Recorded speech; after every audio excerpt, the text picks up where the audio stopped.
What's up guys, DuArktik here with another Marvel Strike Force video, and we are back to talk again about the new Avengers. It's crazy, it has been a journey, but since this team was announced and since it was also announced that this team was going to be required for a legendary, it has been an absolute F-fest for Scopely and also for the community, right? Because we are in the situation where we have to build a team that we don't want to build because the team didn't look so good, and Scopely is doing rework after rework after rework after rework, trying to make this team good enough to motivate us to gear them up. And now we are on the 4th rework. So the other day, like 2 days ago, I made a video. We had 3 reworks already, and now we have 4, maybe even a fifth rework in the game. And I don't know, it's so absolutely ridiculous, and I'm still not sure if the team is good enough. Now with these new reworks, with these 4th to 5 reworks, the team is significantly better, but I'm not sure if this significantly better is going to be good enough to make sure that the team is viable. Like we'll see. Okay, we're gonna analyze everything, and you guys let me know in the comments below what you think about it. Are you more happy with these new buffs or not?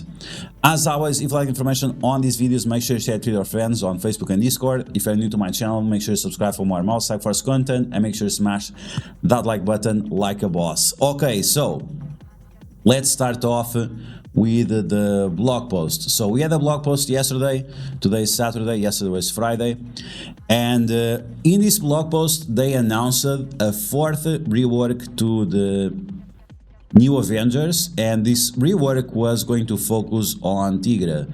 They mentioned right here, based on the community feedback, our team just finished several updates to Tigra kit, including something we are going to take a look at. And you can see from my video, first impressions, we got a couple of views, and the impressions were that the kit was not good enough. And this is the results. This is the real life results of the new Avengers right now. This is the results. So new Avengers at a decent gear level and punching up 160k, they were losing against the Web Warriors. I thought, no, it cannot be possible. This has to be some bullshit situation or something. No, it's actually real. I tested myself, and the 4-piece of the new Avengers cannot beat Web Warriors in Alliance Wars. It's incredible. All their abilities get dodged, all their abilities are not significant enough, they don't have slow, so the abilities don't stick for a long time. And even with that extra speed boost and the turning winds and so on, it's just not enough. If you're facing a team with a lot of dodges, like the Web Warriors, they cannot do anything.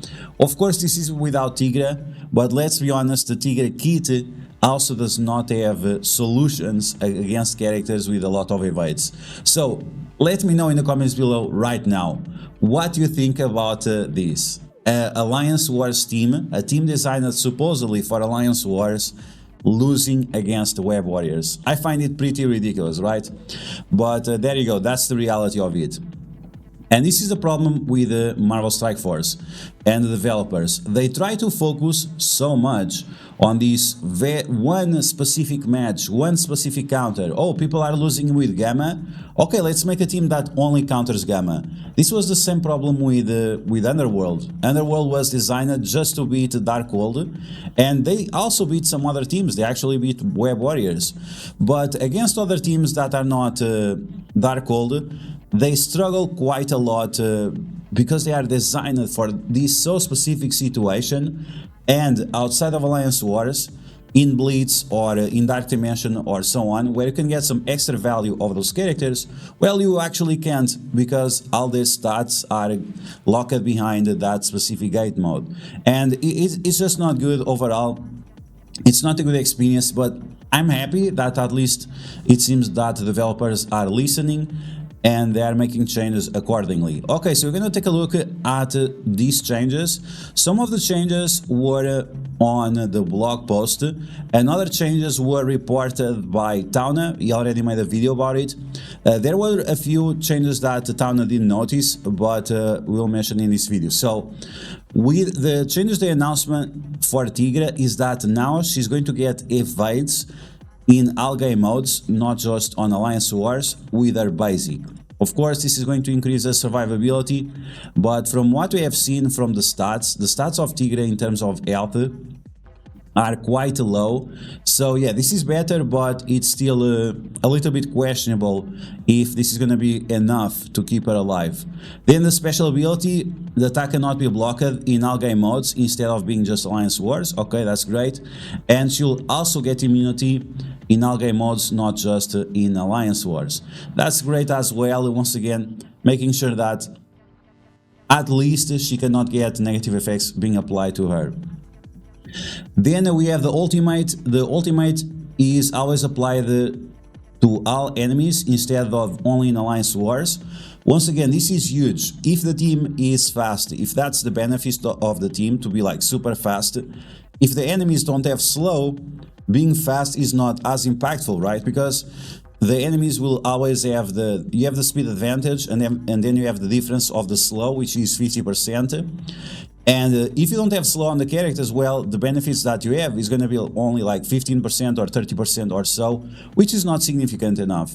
While if you also have the slow, then the gap is much wider, being around, you go from 35% and then you are talking about 50% advantage plus the difference of the slow. So this change alone on the ultimate of Tigra is much better. But we don't know exactly how her abilities are working in terms of cooldowns.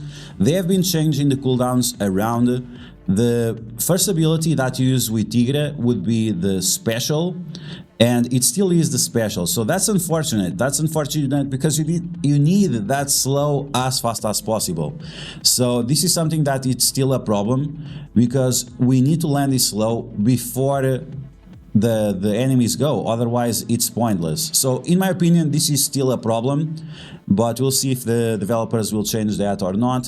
And then we have Tigra now gives extra health and extra damage in all game modes instead of just in Alliance Wars. So once again, this is what I was saying, like, you don't want to have a big amount of stats being gatekeeped on a specific game mode, because then that means you have no reason to gear up any of these characters for other game modes. For example, Dark Dimension or Tower or anything like that. So the fact that they are giving the health and the damage in all game modes, this is a lot better. But is it like amazing? It's not amazing, but it's definitely somewhat helpful. Once again, from the stats we already saw, you can see right here, the stats are not that great either way. Compared to other teams that we have released recently, they are like 25 to 40% lower in comparison. Okay, so that's everything for Tigra. Once again, changes to her basic, special, ultimate, and passive, with the ones being more impactful being the ultimate and the passive.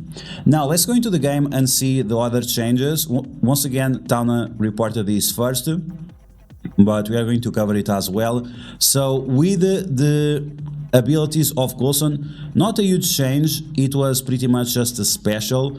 It had a little bit of a damage increase, which once again it's not super relevant unless your team is actually doing the ultimate and the special before the enemies have their first turn.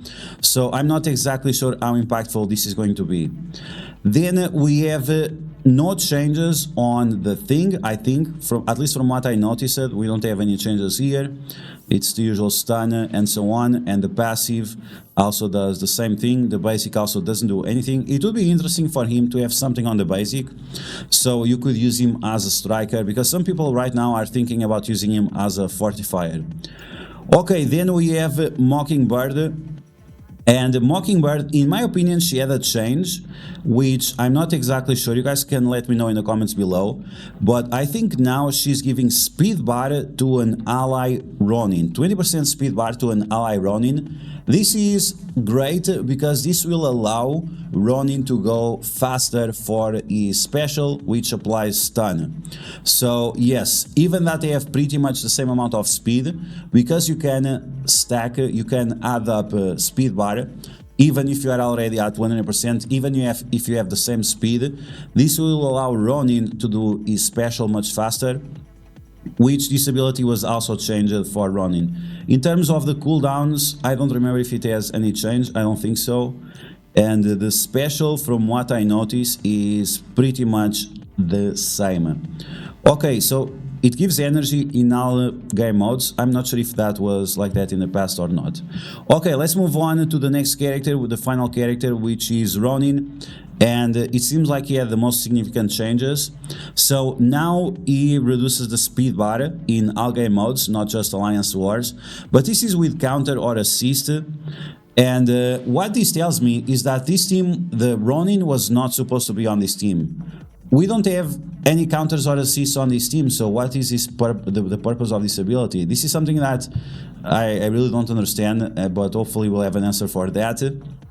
Then we have major changes done to the special. So not only they lowered the cooldown, it was 3 energy out of 6, and now it's 3 energy out of 5. That means you're going to be able to use this ability on turn 2, and once again you are getting 20% extra speed bar compared to the past because of Mockingbird. This will also work better with AI because the Mockingbird will use her ultimate first. This ability now also does piercing damage, so that means that the longevity of this character, of Ronin, will be a lot higher. So now he has a little bit more value to bring to Dark Dimension 6, but let's be honest, Shang-Chi is still the best skill character you can take there. In terms of the ultimate, from what I noticed, there are no changes. And in terms of the passive, we have a 15% speed bar outside of Alliance Wars.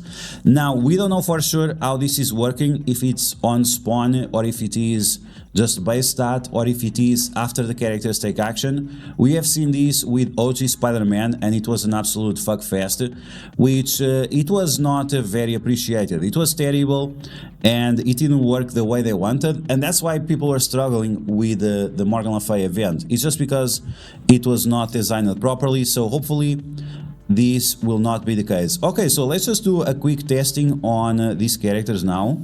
They were getting clapped very, very hard in Dark Dimension 3, just when we were testing the characters. I have not checked myself if there was any kind of update to the stats of the characters, which were quite lame when we were taking a look at it. And it's something significant. Once again, we take a look at the spreadsheet. We know that this team has less stats than many other teams that are more recent. Okay, let's see what happens. I'm using Mockingbird as a fortifier just because she spreads that minor defense up, and that helps keeping this team alive, which unfortunately it's necessary outside of Alliance Wars and without Tigra, right? Because we don't have the evades. Okay, so here we go. Let's see what happens. So at least we are still alive. Now we are going to get that extra speed bar on Ronin if it's working properly. Is it working properly? It is working properly. Wow. Okay, so now you're going to apply this blind over here. I think they got us. Okay, I'm not gonna comment. Okay, let's use the ultimate of this guy. Nice. The shield medic is already dead. I really wish they had a better way of keeping the shield medic alive. Maybe like having two turns of death proof or something. So we're gonna stun one of these mofos. Let's stun this guy. So the speed is working properly, because I noticed that these characters are going a lot faster. And I cannot say for sure, but I feel like there is a slight increase in the stats overall. Okay, now we can do the stun turn 1. This is much better. And he's blinded, so he's not gonna land it. But anyway, what counts is the intention, right? This is what people tell you when you bring them a trash gift on your birthday or Halloween or something. Halloween, what am I talking about? Christmas. Okay, so yeah, it seems like the team is working a lot better. The difference in speed is definitely significant. And like this, we can maybe play with these characters outside of Alliance Wars, which would be great, which definitely would be great. Okay, so we keep shredding on these enemies. But yeah, I definitely feel a difference in terms of the speed. I'm not sure if the other stats were increased or not. That's something we can take a look another day if it has any relevance. But I'm glad that the developers are listening. And finally, the new Avengers team starts looking like a decent team. So that's going to be the video, guys. I hope you guys enjoyed. Updates for the new Avengers. Are you guys excited now or still not yet? Or you still have questions on this team is going to perform? Are still they going to lose against Web Warriors? I mean, we cannot forget about this. This is just so hilarious that we cannot forget about this. But that's all for now, guys. So I hope you guys enjoyed this video. If you did, make sure you smash that like button. And if you found the video helpful, make sure you share it with your friends on Facebook and Discord. If you're new to my channel, make sure you subscribe for more Marvel Strike Force content. And I'll catch you guys later.